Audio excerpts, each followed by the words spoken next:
Oui, si vous le permettez, avant d'aborder la question à partir de ma pratique ou de mon expérience, je voulais faire référence à une tribune qui est parue dans le journal Le Monde il y a quelque temps, une tribune de Pédopsie 93, qui est en fait une tribune écrite par des collègues pédopsychiatres du 93, du département 93 en France.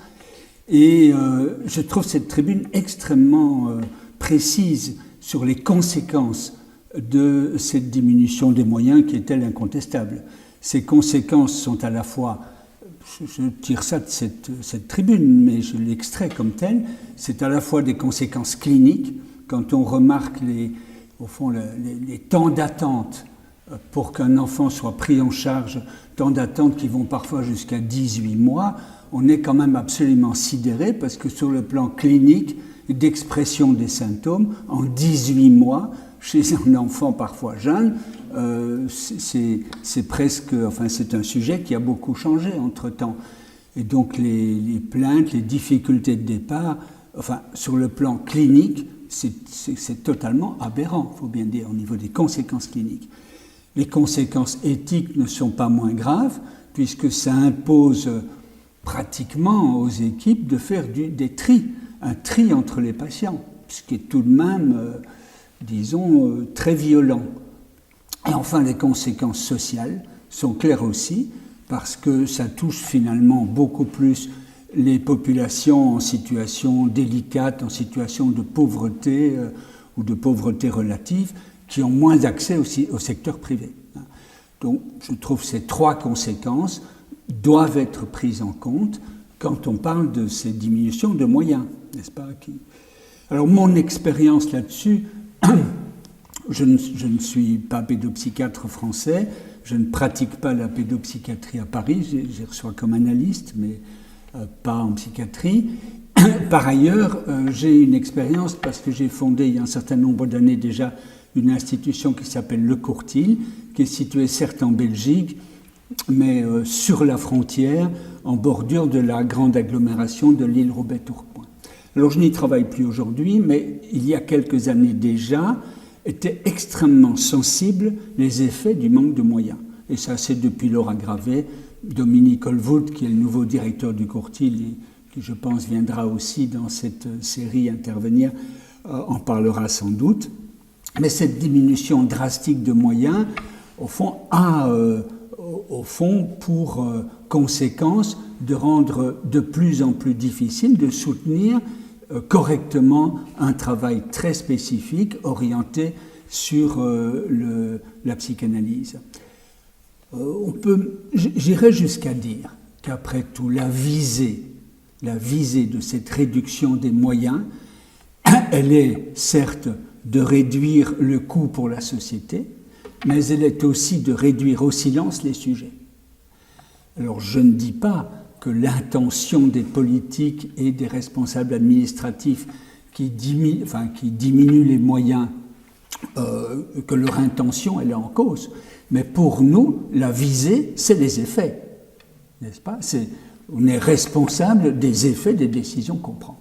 Et donc je dis, les politiques et les responsables d'administration qui réduisent les moyens visent donc les conséquences de leurs décisions, c'est-à-dire réduire au silence les sujets. Je voudrais ajouter quand même sur cette question une petite question subsidiaire. J'ai lu aussi le rapport de la Cour des comptes français et j'ai été le lire en détail parce qu'il y a des choses extrêmement intéressantes dedans. Outre cette question de la diminution des moyens, la Cour des comptes fait aussi état de peut-être leur utilisation n'est pas tout à fait parfaite. Alors eux voient ça d'une façon plus technique que moi, mais il y a une remarque dans ce rapport sur peut-être faudrait-il améliorer l'attractivité, il parle là de la fonction de pédopsychiatrie.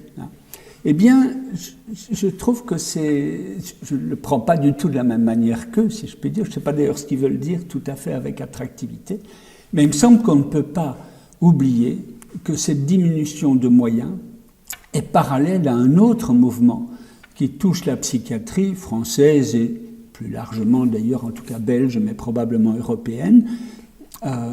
C'est en parallèle à ça, c'est le mouvement qui, au fond, réduit l'attractivité de la dimension psychiatrique au bénéfice de la santé mentale. Aujourd'hui, au fond, aujourd'hui, l'orientation est de santé mentale. On ne sait pas très bien ce que ça veut dire d'ailleurs, mais il ne faut pas oublier qu'il y a quelques dizaines d'années, avec Lacan à l'époque, au fond, la psychiatrie était extrêmement orientée par la psychanalyse et par les travaux du docteur Lacan. Aujourd'hui, la santé mentale, c'est un terme. Il y a d'ailleurs eu un congrès de People, donc le congrès de l'Eurofédération de psychanalyse à Bruxelles, sous le titre « La santé mentale existe-t-elle ?» C'est une vraie question. Qu'est-ce qu'on entend par santé mentale, etc.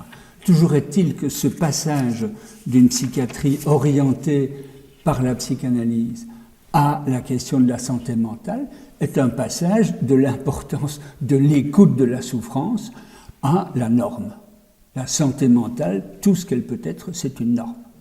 Et qu'il faille plus de moyens est certain, mais je pense qu'il ne faut pas oublier qu'il y a aussi sans doute une redéfinition du travail de la pédopsychiatrie qui aurait bénéfice à être entamée.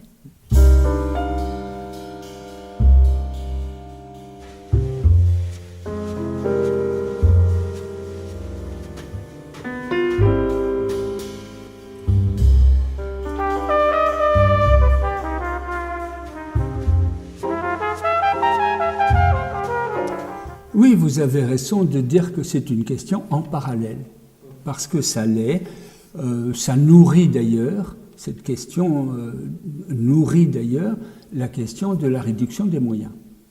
Quand on voit, si vous voulez, le passage de l'autisme de pathologie à handicap, a pour effet de réduire la charge financière, parce qu'après tout, il semble quand même que les hôpitaux coûtent un peu moins cher que les institutions de handicap, à réduire la charge financière, mais en même temps, ça produit une réduction des possibilités de prise en charge du patient.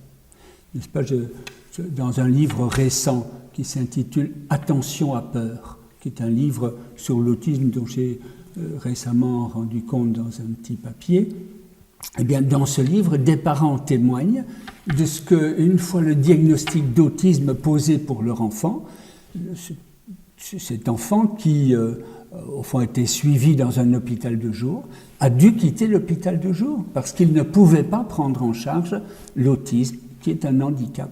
Et ses parents disent comment c'était un long trajet, des parents, je dois dire, extrêmement respectables et qui ont fait le travail qu'il fallait pour trouver un autre lieu qui finalement convient. Mais enfin, on saisit directement la difficulté dans laquelle ça plonge une partie de la population et certains parents, sans doute, seraient moins attentifs à devoir chercher le lieu qui convient bien ensuite, n'est-ce pas ? Ce n'est pas si facile. En fait, le passage à la question plus pédagogique et réadaptative, comme vous le dites, c'est un passage de la considération, au fond, du symptôme à la dimension du handicap. N'est-ce pas ? Le symptôme, comme souffrance du patient, n'est plus entendu, n'a plus à être entendu, mais plutôt à la place, on propose une réadaptation par rapport à son handicap.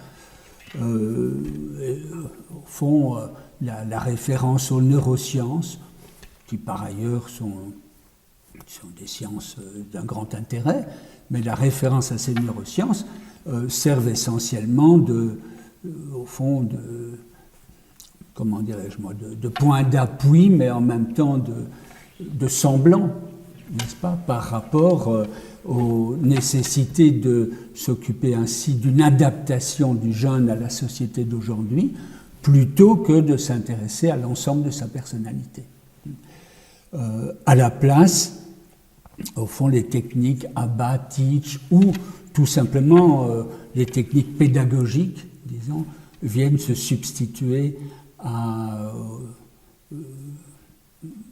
disons, à la psychanalyse, certes, mais plus largement, d'ailleurs, aux psychothérapies dynamiques, psychothérapie de la parole.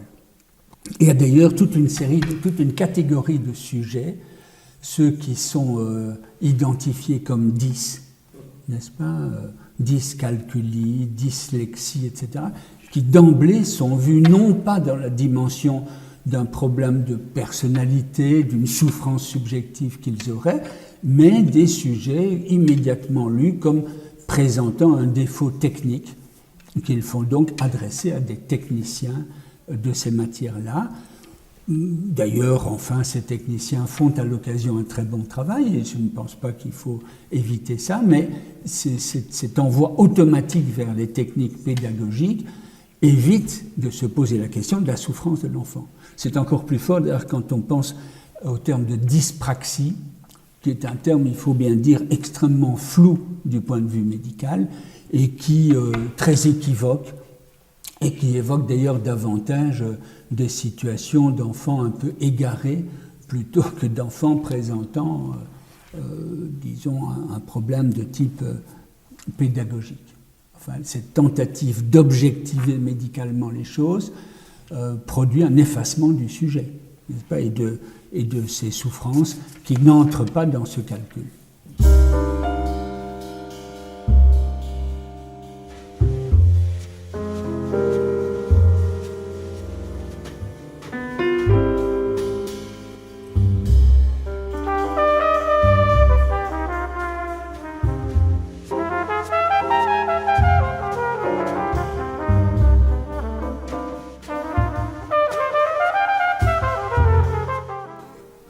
Oui, ce rapport du Haut Conseil de la famille est effectivement très intéressant.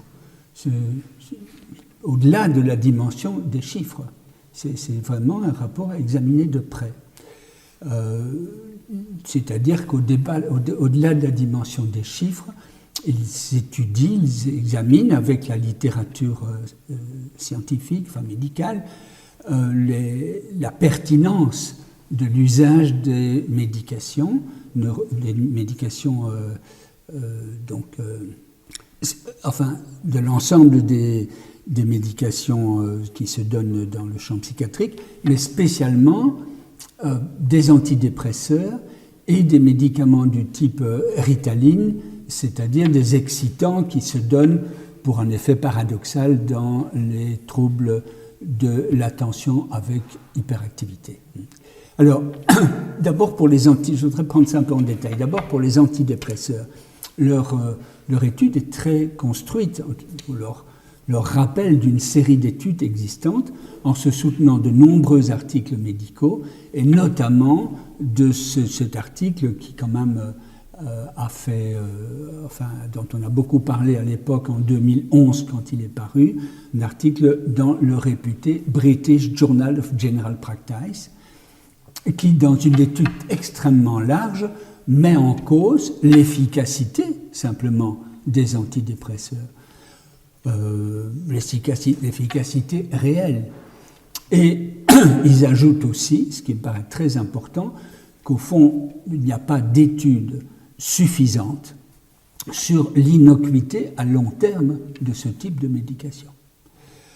Le fait est que ces médicaments sont très largement prescrits dans la population française, belge aussi d'ailleurs, si ça vous rassure, mais très largement, c'est-à-dire sans doute beaucoup trop, puisqu'en fait leur efficacité est très limitée, c'est l'efficacité de la molécule. Autre chose est l'efficacité de la prescription par l'effet placebo, disons. Mais j'ajoute à ça que le terme même de dépression est quand même un terme extrêmement flou, puisque ça recouvre la tristesse, ça recouvre aussi les pertes subjectives, voire les grandes auto-d'évaluations, n'est-ce pas? Je me souviens bien même d'ailleurs d'un cas où quelqu'un ayant eu un diagnostic extrêmement douloureux en médecine générale, en pleurait ensuite, et son médecin m'a appelé pour demander si je ne prescrirais pas des antidépresseurs. comme si on n'avait plus le droit, au fond, d'être triste d'un mauvais événement qui arrive. C'est fantastique, ça, quand même. Bon.